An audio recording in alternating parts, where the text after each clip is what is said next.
Hello, everyone. Thank you so much for coming to this webinar.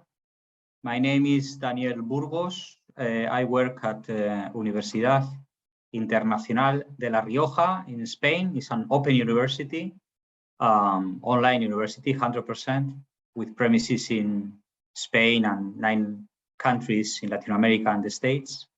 We host a UNESCO chair on e-learning, and UNESCO asked us to organize a set of webinars focused on our topics, educational technology, open education, online learning and teaching. This series of webinars are integrated in the World Conference that UNESCO organizes this very week in Spain. You can go to the full, I'm copying and pasting now in the discussion. Let me open the discussion panel here. The link where you can retrieve all the information about the conference and also about these seminars that we are organizing right now. I will share briefly the screen to make a brief introduction to that. This is the World Conference on Higher Education that UNESCO is taking care of. And in this context, the Research Institute UNIRiTED, who I have the honor to manage, is organizing 4 seminars today. The first one was 1 hour ago, Education in Times of Crisis. The second one is right now at 3 o'clock Central European Time, summertime. It's about artificial intelligence and academic performance. I will come back to more detailed explanation right after. The third one is about open education at 4 o'clock, okay, licensing and sustainability models. And the last one is in Spanish about digital transformation in higher education. It's more focused for people in Latin America or worldwide speaking Spanish. You are also invited anytime, okay? After this session is closed, we will upload the seminar because it's been recorded. The advice that the seminar is recording has been recorded. It will be uploaded to the same link, so you can actually go there and take a replay or reuse for free, of course.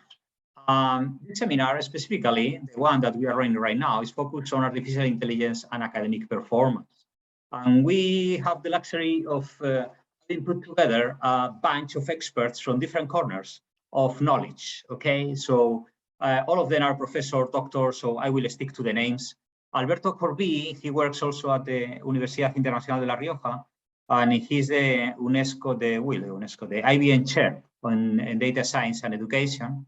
Carlos Delgado Clos works at Universidad Carlos III de Madrid, where he's vice president for strategy and digital education. Oscar Alonso works at IBM Consulting, and he's senior manager there.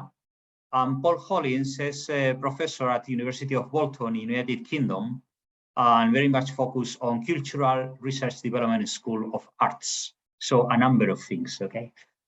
This is very nice because we come also from different institutions, type of institutions, private universities, public universities, large enterprises, and also half-half, like the University of Bolton is private, public, and I in a halfway. So there are a number of angles that we can take when we discuss the topic today. If you remember, the structure of this seminar is pretty simple. I will ask you for a brief statement. I will ask the panelists for a brief statement of 2, 3, 4 minutes about the topic, with the highlights that you actually want to put here and don't get forgotten. And after that, I will take your statements and make some notes, and I will take questions from the participants and also some others that are coming through the YouTube channel, our WhatsApp channel. And I will ask you, I'll try to moderate between you, 4 of you, and try to cross references so to get a lively discussion. I expect to have this ready by 15 to 4, not to take too long from your end. So if there is no question around that, and thank you again for being here, all of you. Thank you to the experts. I know that you are super busy and very kind always to taking the the invitation that I throw. It's a luxury to have you here.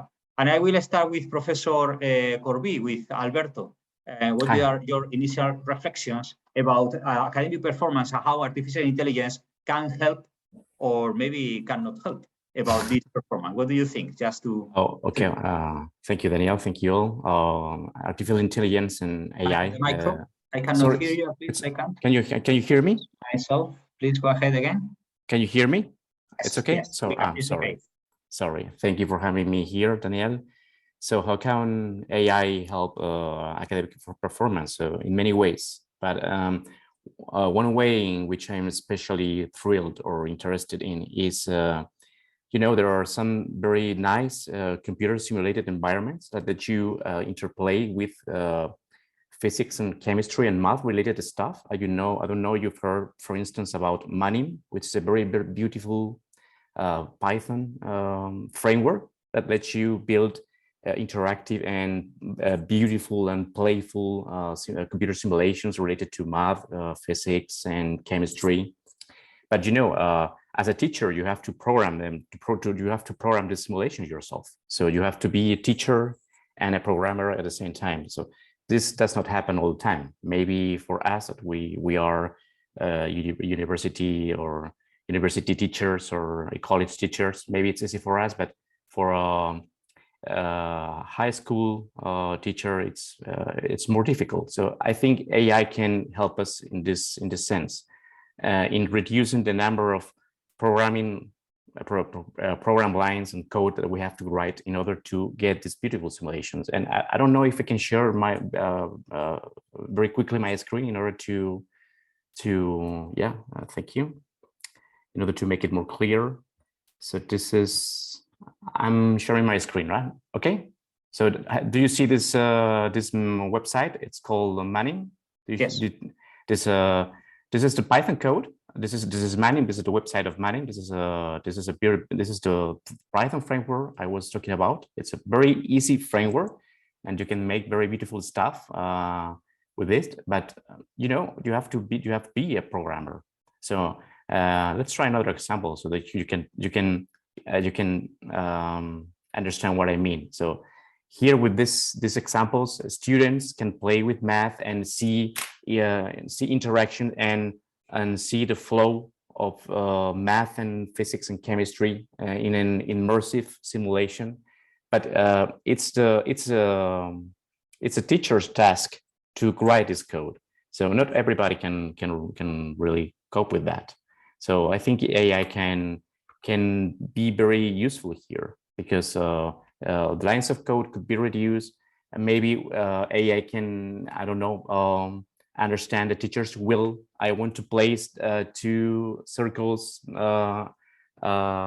underneath 2 squares. I want 2 squares I want the second circle and second square to be green, for instance. And maybe, I don't know, with natural language processing and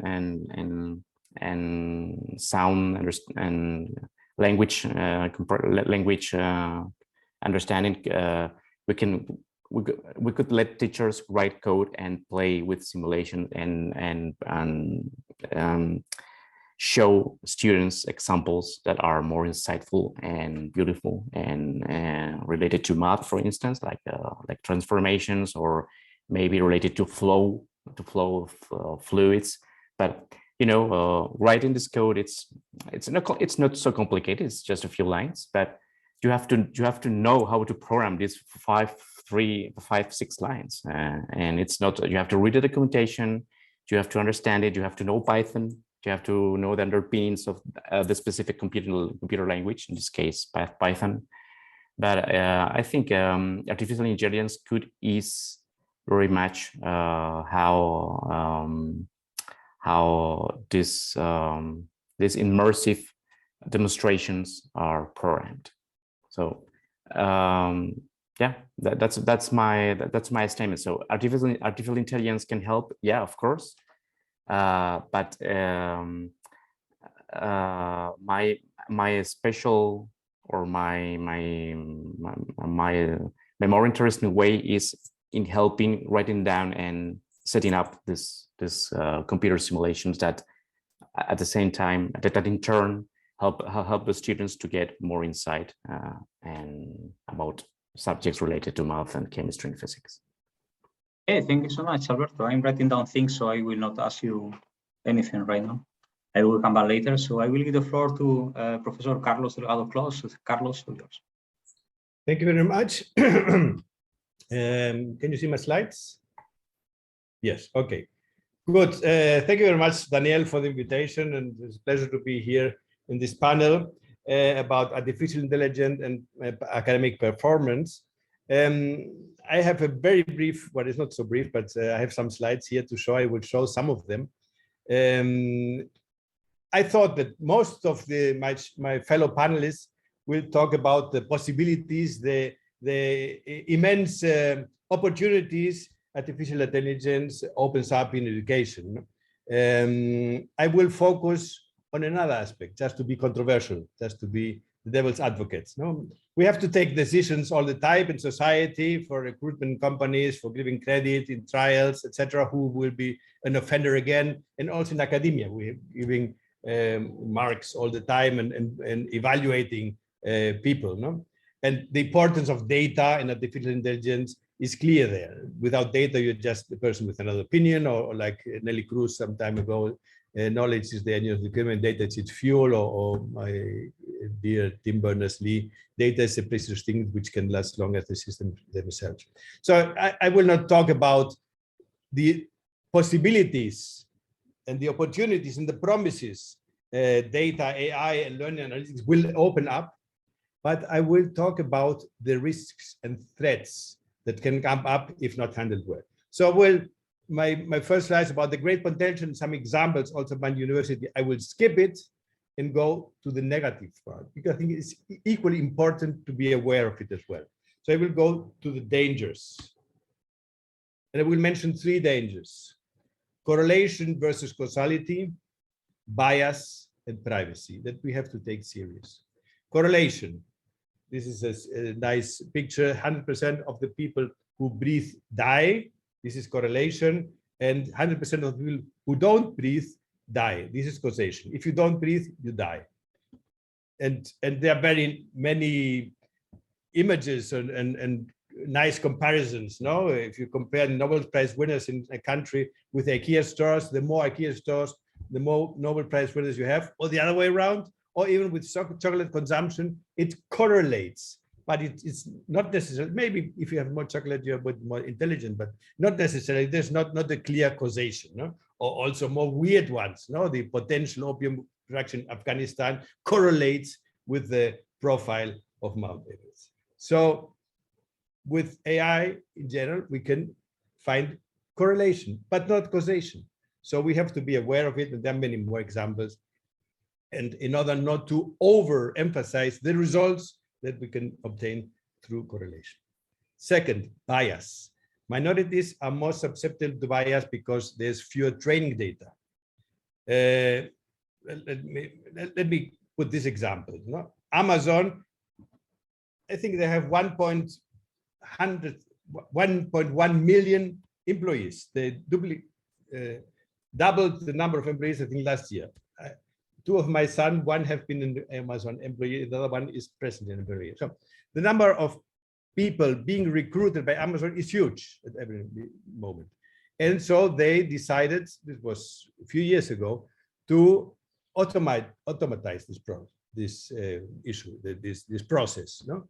So they had some machine on the basis of the curriculum vitae, the vita, etc., and maybe some interviews as well, of course, but to give some recommendations. And they found out that there were recruiting more men than women, because in the past, there were more men recruited than women. So there was a bias that made an impact on the recommendations on whom to recruit. Then they found out about this and they eliminated this automatic process. But the bias is one of the most difficult also issues to solve in artificial intelligence.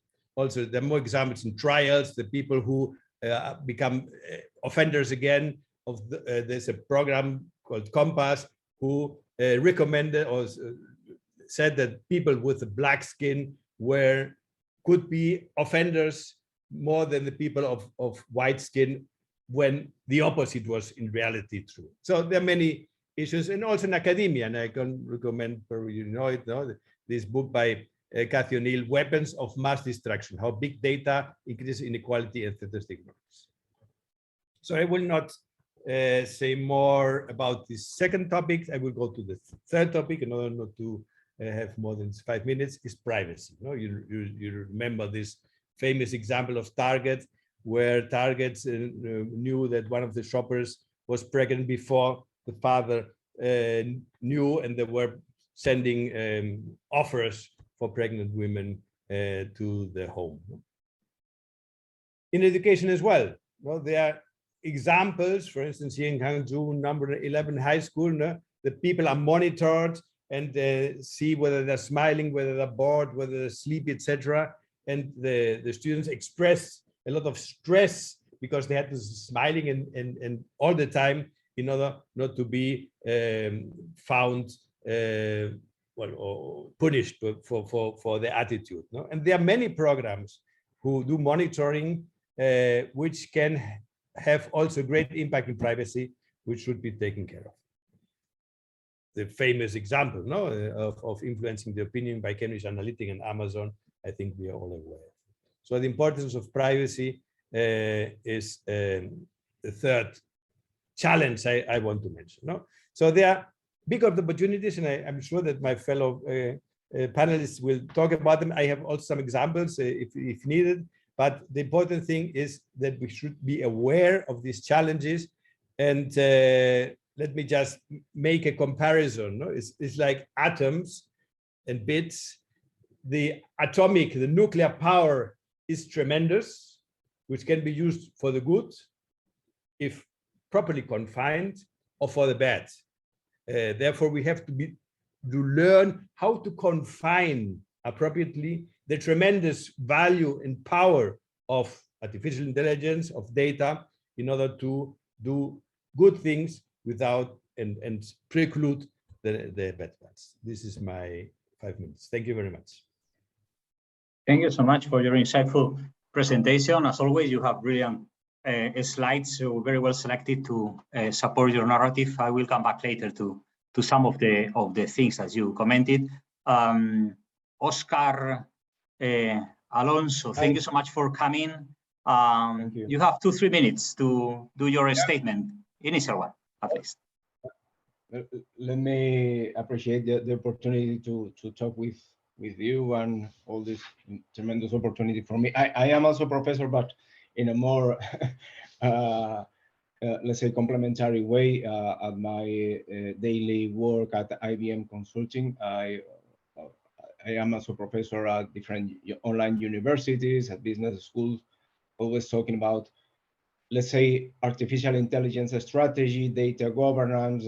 Also, as Alberto and Carlos said before, what I propose you is to not think only in the final use case related with the artificial intelligence, think with in a more wide way in artificial intelligence strategy that encompass all the use cases. For example, one use case is, for example, is one that Alberto needs. It's clear that Alberto and all of us need some kind of data literacy, data promotion to understand what we can do with artificial intelligence, not only, let's say, the programmers, as Alberto said before, no, let's say the teachers and everyone has to understand what we can do with artificial intelligence. Maybe, obviously, there will be more advanced ways to program, but maybe we need to explain to our teachers, to the professors, to the students what they can do with artificial intelligence in a more,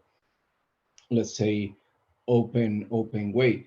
And also, and as Carlos said before, I completely agree with you, Carlos, because we have to define this strategy. We have to define the data quality, these components of data quality, data privacy, ethics. I'm really worried about the ethics and the impact we have in ethics in artificial intelligence. Here at IBM, for example, we work with the concept of ethics by design in our artificial intelligence deployments, where we infuse the concept of fairness, We have the concept of explainability, robustness, transparency, privacy. No? We have to deploy all these concepts in our, let's say, our use cases. And obviously we have to industrialize, to gather the real value, economical value, or even social value for our organizations in order to industrialize, let's say, our use cases, not to be only one use case, then another one, then another one. We have to be implement some kind of factory, implementing these use cases. So maybe with it, we have the real impact in the society. So for me, this is my vision. I completely agree with Alberto. I completely agree with Carlos. So my vision is we have to build and think in a strategy, to be more wide, to be more vision with this. Okay, thank you so much, Oscar. I will come back to you about the strategy later. And Yeah. our last panelist today is Professor Paul Hollins. Paul, all yours. Hello there. Thanks for the invitation. I'm going to be a little bit different in that I pre-prepared a few things here, and having a background in cybernetics, which is the science of communications and automatic control systems in machines and living things, I think I have perhaps an overarching perspective which brings together, and despite what Carlos said, I'm going to focus on some of the concerns as well. So here we go. Here's my 5 minutes. We should, of course, welcome AI in higher education developments, which have the potential to improve teaching and learning and research, and the potential to improve the well-being of our students within our institutions, if we use it with care. As with any and all new technology, history tells us the impact of disruption in HE settings have not always proved as positive as we as educators would have wished. I've been working in education long enough to recall numerous technological interventions as they have occurred, innovations that all have the potential to transform education. LMSs, VLEs, PLEs, MOVEs, multi-user virtual environments, learning objects, SCORM, digital games, portfolios, learning. There's countless innovations.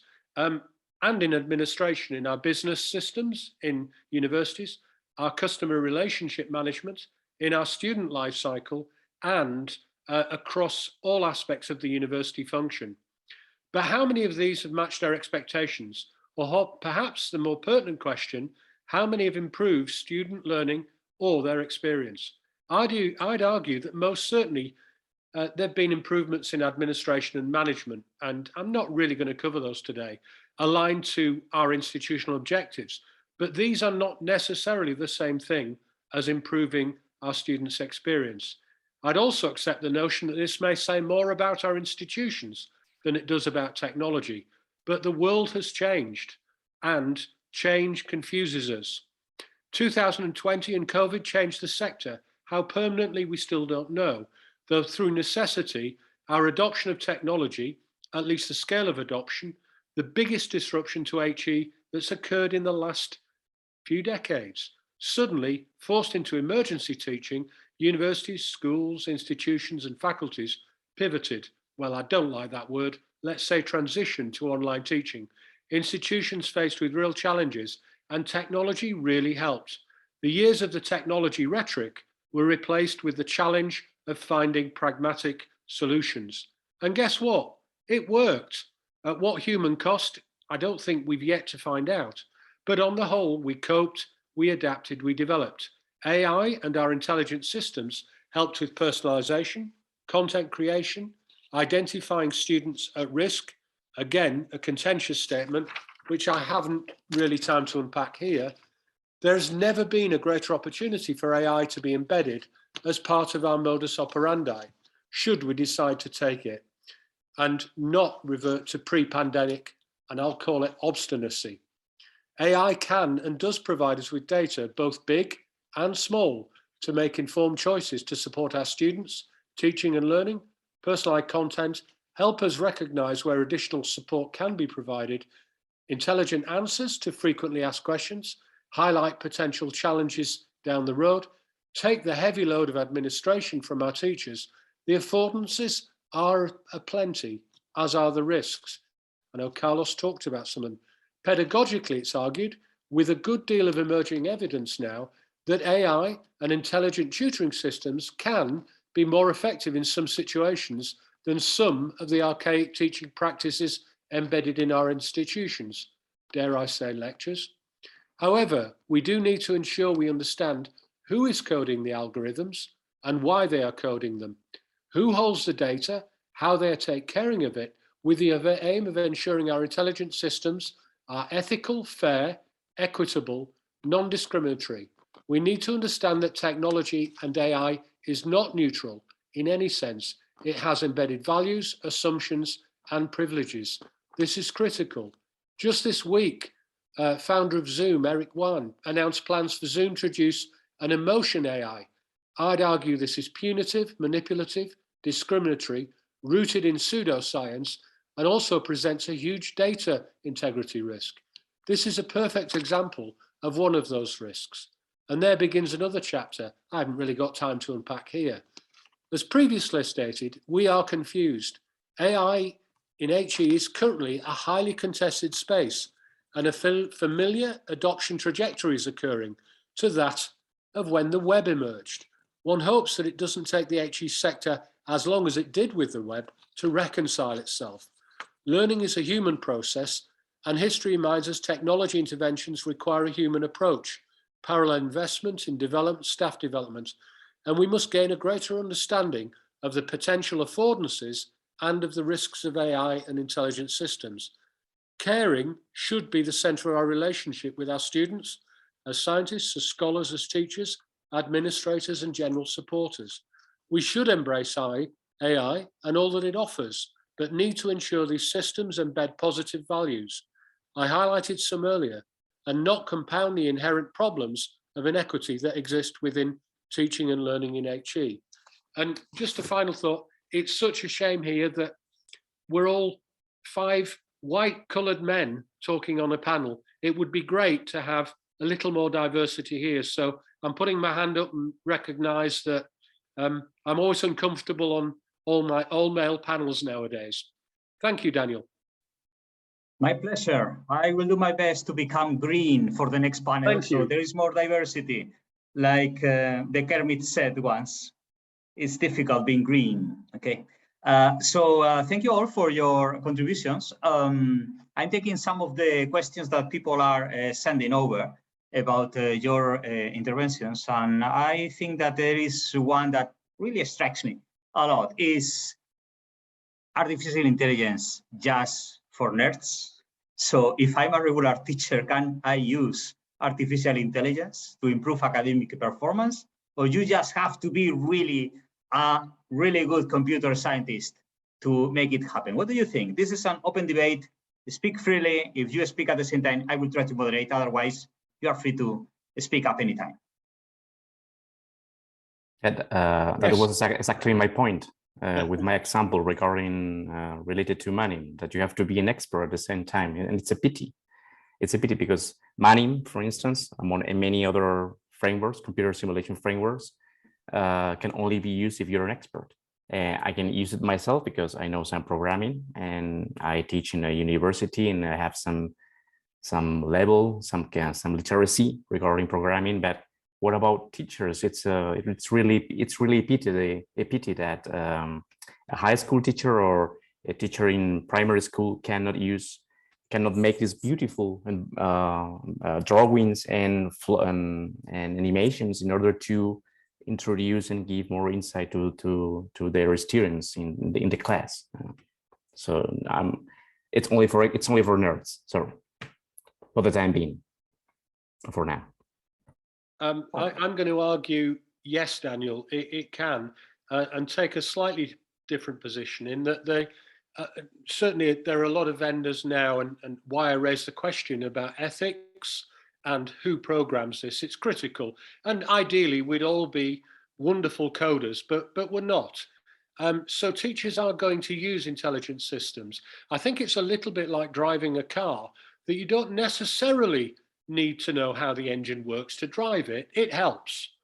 And certainly I'd advocate additional support in teachers developing and learning how to code.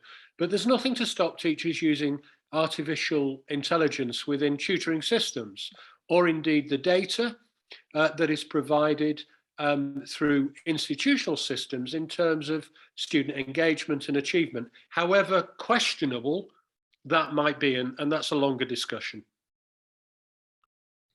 Yeah, let me share one slide of a simple example. I think it's early times right now. I mean, I think many things have to improve, also user experience, etc. So I think the promise is there, and the future will bring us probably many possibilities also for not nerds. No? Let me just share this example from Google. Sorry about the Google Classroom. That allows you to make quizzes.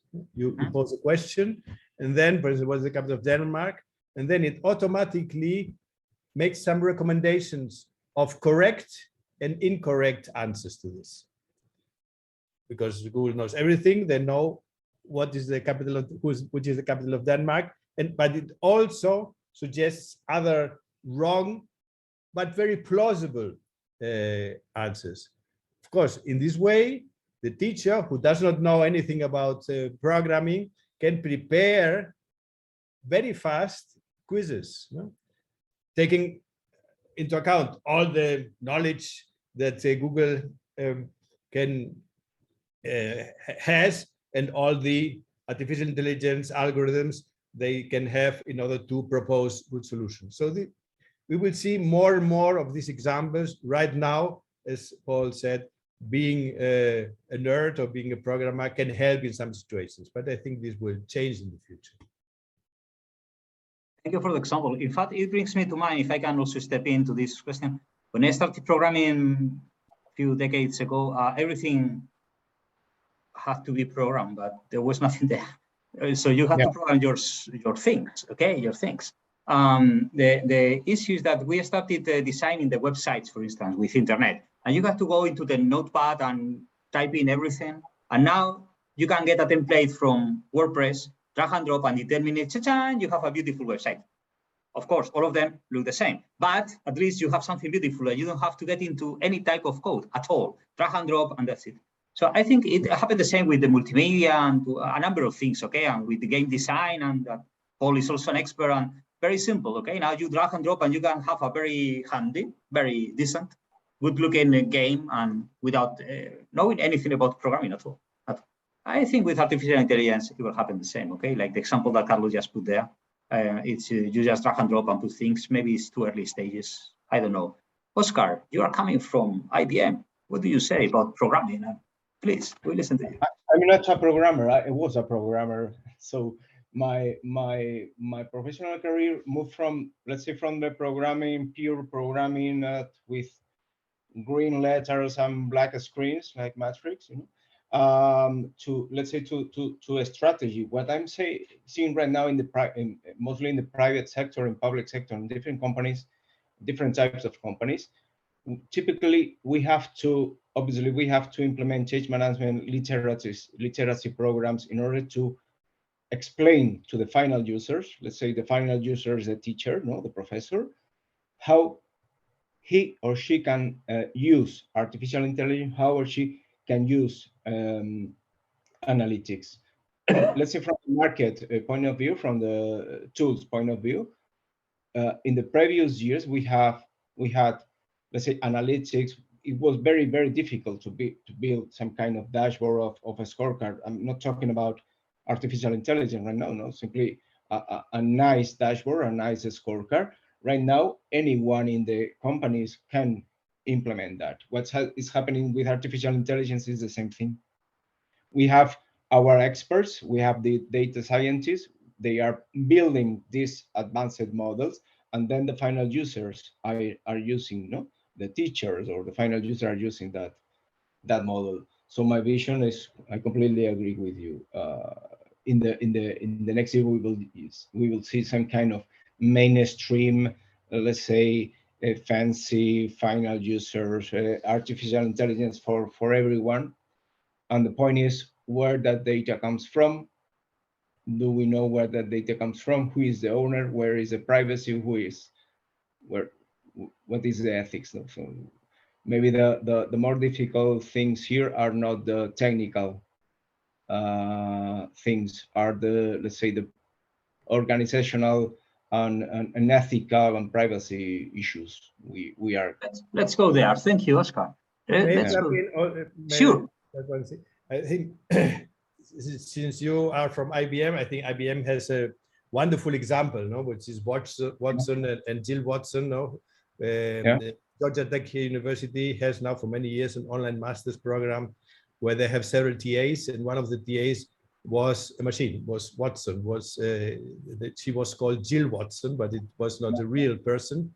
But and they had to program it for some time. So there were engineers who prepared and adapted Watson to this particular course. But while it was there, I mean, in this case, performance of the teachers was very much relieved, no? Because some of the students thought there was a real person. Some students wanted to date her or to invite her for dinner, etc. And she was the most respectable, and she was always nice. She answered day and night, etc. And to the point in many occasions. So I think, of course, there's some programming at the very beginning to adapt it and to train it for the particular course. But then you can use it over and over again with a professor without knowing the technology that's behind it. So Watson is a very good example of this. It is indeed. Thank you so much. I think it really links to the next question that is coming from Mama from South Africa. She says, "Oh, a woman. We are starting to balance the people contributing to this panel." So Mama is asking about the strategy of artificial intelligence at the university.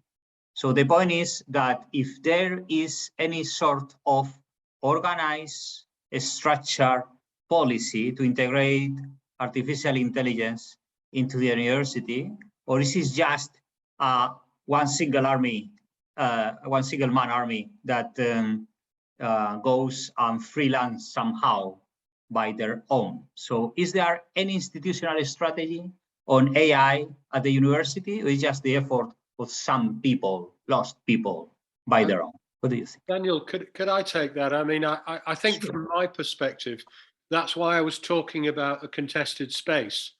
We don't know. We're really, really confused at the moment. Certainly some aspects of the universities in silos that are to do with student retention, for example, are very keen to implement artificial intelligence systems that monitor student engagement for the purpose of retaining that student. Now, it's arguable that is a good thing. The students should stay on the course, but equally, the assumptions that those systems make about a student and the data that those systems produce can be problematic. So to answer the specific question, and I forgot the South African lady's name, I would say that it would be very, very difficult to operate independently, certainly within a UK institution. Our systems, our data management would not allow us to do that. Now, I think there would be scope for small use of artificial intelligence within games, perhaps within individual courses and within systems that were off and did not impact on the integrity of the institutional system. So were interoperable rather than integrated into institutional policy. And I'm conscious that I'm dominating the talk as the English native speaker, so I shall stop there. That's okay. I like the distinction between interoperable and integrated, okay? I think you're very true on that. I would like to ask Carlos, because Carlos, you are Vice President for Strategy and Digital Education, and I know you are very worried about these things, and you've been Vice Rector for a number of years. So what about strategy policy on AI and the university? Do you have anything in mind, please? Let me say a Spanish saying, los experimentos con gaseosa. I don't know how to translate this. I think you have to be aware. I mean, you cannot do this mainstream at all.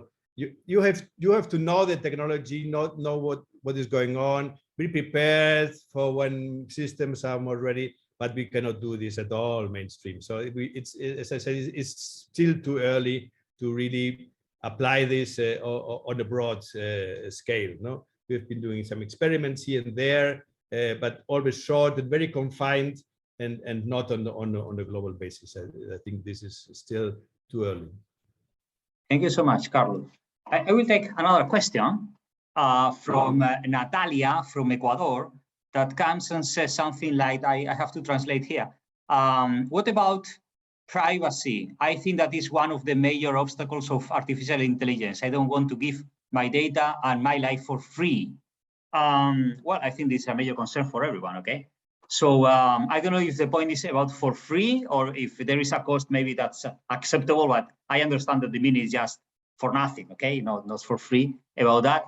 What do you think? Do you think, I'm going to extend the question.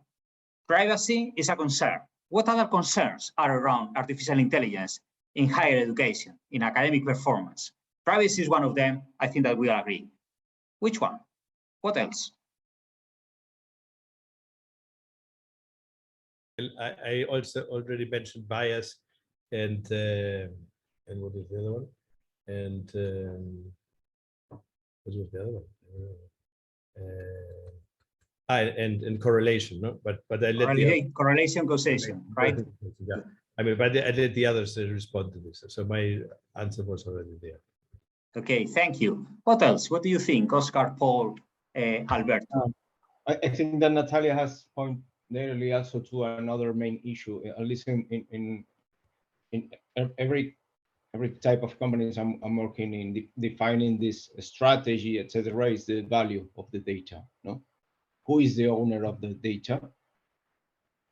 Which is my value from a final user point of view? If I provide you this information, what I can gather from it. No, so obviously every value, every data, all of our data has a real value, has an economical value. The point is, inside when we are defining these use cases, when we are defining, let's say, the use case of our artificial intelligence model, we should try to calculate the, let's say, in a business model canvas, the cost structure and the revenue streams. And we have to think, okay, this guy or this girl is providing me data for free. How I provide him or she value or money, maybe sometimes, no?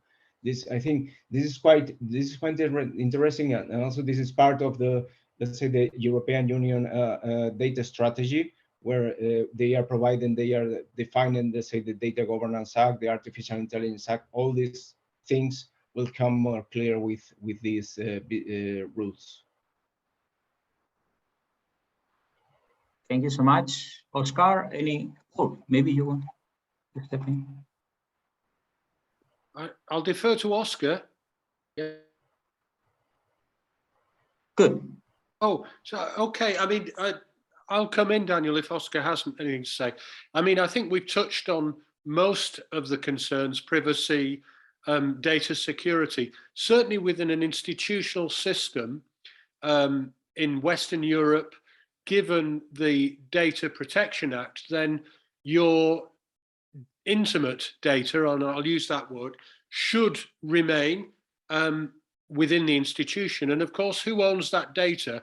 From my perspective, I'd always argue that the student should own that data, or the person, and not the institution, and that the data we hold should be given or not given and managed at the behest of the student themselves, which would present us a whole host of problems institutionally, but certainly I would not support the release of any data outside of the institutional system without the consent of the user. And I think that'd be pretty consistent across most universities in the public sector.